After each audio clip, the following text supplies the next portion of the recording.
Olá, eu me chamo Giancarlo de Souza, sou aluno do último semestre do curso de Bacharelado em Ciências Físicas e Biomoleculares do Instituto de Física de São Carlos.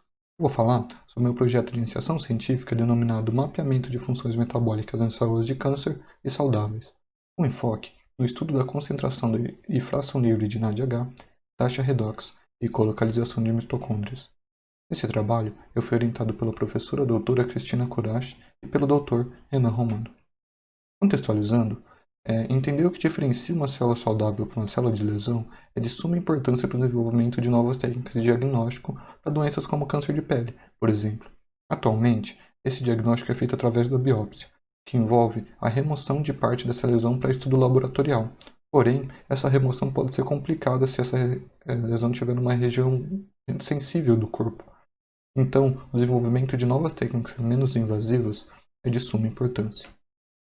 Falando que diferencia uma célula saudável para uma célula de lesão, a gente sabe que células de lesões têm um crescimento bastante acelerado devido ao seu metabolismo acelerado. Esse metabolismo também traz outras consequências que podem ser utilizadas para diferenciar os dois tipos celulares. Por exemplo, algumas reações no interior da célula serão diferentes e também produzirão produtos diferentes que serão liberados no interior da célula.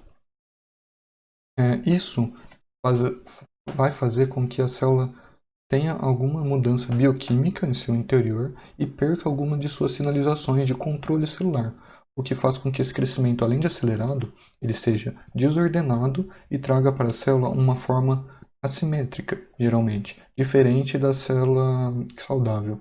E também com que o microambiente final da célula seja diferente, quando comparada com uma célula saudável. Falando, da forma de obtenção de energia da célula para o seu metabolismo, a gente sabe que células saudáveis tendem a fazer mais respiração celular do que fermentação para obtenção de energia, enquanto que as células de câncer tendem a fazer mais fermentação devido ao fato de, por ter esse metabolismo mais acelerado, elas acabam consumindo todo o oxigênio em seu microambiente, fazendo com que ela não consiga mais fazer respiração celular, tendo que fazer somente a fermentação para obtenção de energia. E isso vai ser útil para a gente conseguir diferenciar os dois tipos celulares, porque duas moléculas são de suma importância nesse processo, que são o NAD e o FAD, são carregadores de elétrons de alta energia. E geralmente eles estão relacionados um com o outro. É, Quando o FAD está na sua forma oxidada, o NAD também está em sua forma oxidada. E quando o FAD está na sua forma reduzida, o NAD também está na sua forma reduzida. E por que que isso é importante? Bom, o NAD, quando está na sua forma reduzida, o NADH, ele é fluorescente. E quando ele está em sua forma oxidada, o NAD+, ele não é fluorescente. E o contrário acontece com o FAD. Quando ele está na sua forma reduzida, o FADH2, ele não é fluorescente. Enquanto quando ele está na sua fórmula oxidada, o FAD, ele é fluorescente. E como essas duas moléculas são relacionadas em suas formas reduzidas e oxidadas, a gente consegue fazer o monitoramento de uma delas utilizando a fluorescência da outra. Vou dar um exemplo. Nesse trabalho, a gente vai fazer o monitoramento do NADH utilizando o NADH para saber quando ele está em sua forma reduzida e a fluorescência do FAD para saber quando o NAD está em sua forma oxidada, porque devido à relação entre o FAD e o NAD+.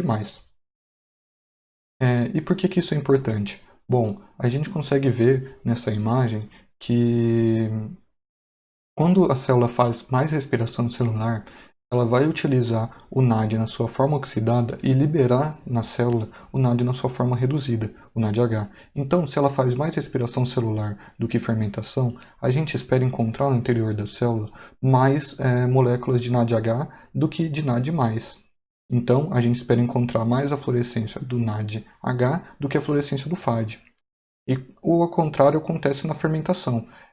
Nesse processo, ela vai utilizar as moléculas de NAD reduzido, o NADH, e vai liberar no interior celular moléculas de NAD oxidado, o NAD+. Então, a gente espera ter menos a fluorescência do NADH e mais a fluorescência do FAD, que é relacionado com o NAD+.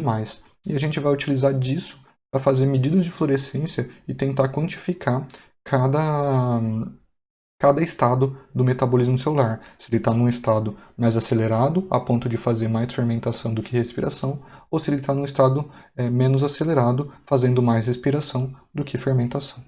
E com base nisso, o objetivo desse trabalho é o desenvolvimento de um método de diferenciação de tipos celulares através da fluorescência endógena das moléculas de NADH e FAD. Falando dos materiais e métodos que foi utilizado nesse trabalho, a gente fez cultura celular de 4 tipos diferentes de células: melanoma pigmentado, melanoma não pigmentado, fibroblasto e carcinoma espinocelular, sendo que o fibroblasto seria um representante de células saudáveis, enquanto as outras 3 culturas celulares são representantes de células de lesões. Para as medidas, foi utilizado o microscópio confocal de varredura, com excitação de 2 fótons nos comprimentos de ondas do NADH e do FAD. Foram feitas medidas de imagens de fluorescência estacionária, de microscopia de fluorescência com excitação estacionária, e imagens de tempo de vida de fluorescência, a microscopia de tempo de vida de fluorescência, chamada do inglês de FLIM. Eu vou explicar melhor agora nos resultados, mas para as imagens de fluorescência estacionária, a gente fez a medida para cada tipo celular em diferentes regiões, a medida da fluorescência de NADH, separado da medida de fluorescência de FAD, e utilizou essas duas medidas para o cálculo para cada imagem da taxa redox da célula. E o que seria a taxa redox da célula? A taxa redox ela vai ser a razão entre a quantidade de moléculas que estão de NAD, que está na sua forma reduzida, em relação à quantidade de moléculas de NAD totais. Então, vai ser a fluorescência do NADH dividido pela soma da fluorescência do NADH e do FAD, que representa o NAD oxidado. Então a gente espera que para moléculas que tenham mais NADH no seu interior, a taxa redox seja maior. E do slide anterior, a gente lembra que as moléculas que fazem mais respiração celular do que fermentação vão ter uma quantidade maior de NADH.